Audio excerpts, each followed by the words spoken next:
வலிமா, வலிமா, வலிமா, வலிமா. என்ன வீரா?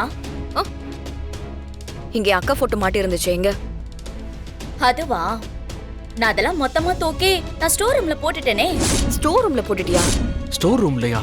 என்ன சொல்றீங்க? அதெல்லாம் எதுக்கு நீங்க காட்டுனீங்க? அது தேவையில்லைன்னு தோணுச்சு, அதான் எல்லாத்தையும் தூக்கி ஸ்டோர் ரூம்ல போட்டுட்டேன்.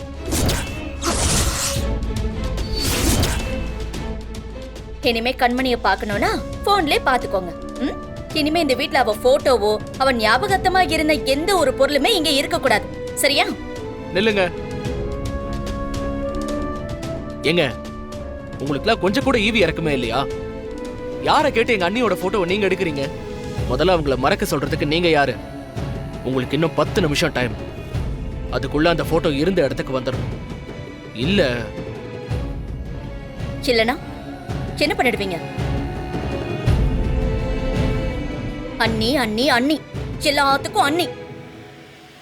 செத்து போன ஒருத்தி அவளை இத்தனை வருஷமா கொண்டாடிக்கிட்டு இருக்கீங்களே, உசுரோட நான் இங்க குத்துக்கல்லு மாதிரி நிக்கிறேன்ல, என் பேச்சு ஒரு வடியாவது கேக்குறீங்களா? இங்க பாருங்க, இந்த வீட்ல எல்லாருக்கும் உணர்ச்சி பூர்வமான ஞாபகங்கள் நிறைய இருக்கு. அந்த வலிய கிளறாதீங்க. அப்போ எனக்கு உணர்ச்சி இல்லையா? நான் தான் உங்க காயத்தெல்லாம் அப்படியே கிளறேன் இல்ல? சொல்லுங்க, நீங்க எல்லாருமே தான் குடும்பமா சேர்ந்து என்ன காயப்படுத்துறீங்க. எல்லாம் என் விதி. நான் இந்த வீட்டுக்கு வந்திருக்கவே கூடாது.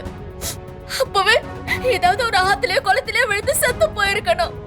ஏதோ பெரிய குடும்பம் நியாயமா இருப்பீங்கன்னு நான் வந்தேன்ல, அதெல்லாம் ஏன் தப்புதான்.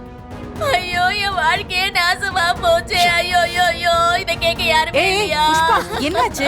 ஏன் இங்க நின்னு அழுதுட்டு இருக்க? யார் என்ன சொன்னாங்க? இங்க பாருங்க சின்னம்மா, உங்களுக்கு தெரியும்ல, உங்ககிட்ட சொல்லிட்டு தானே அந்த போட்டோவெல்லாம் கழட்டி நான் ஸ்டோர் ரூம்ல கொண்டு போய் போட்டேன். அதுக்கு வீராவும் மறுபடியும் என்கிட்ட சண்டைக்கு வராங்க. என் நிலைமை யாருமே புரிஞ்சுக்க மாட்டேங்கிறாங்க. உனக்கு அந்த போட்டோ காட்டுனதெல்லாம் தெரியுமா? தெரியும்.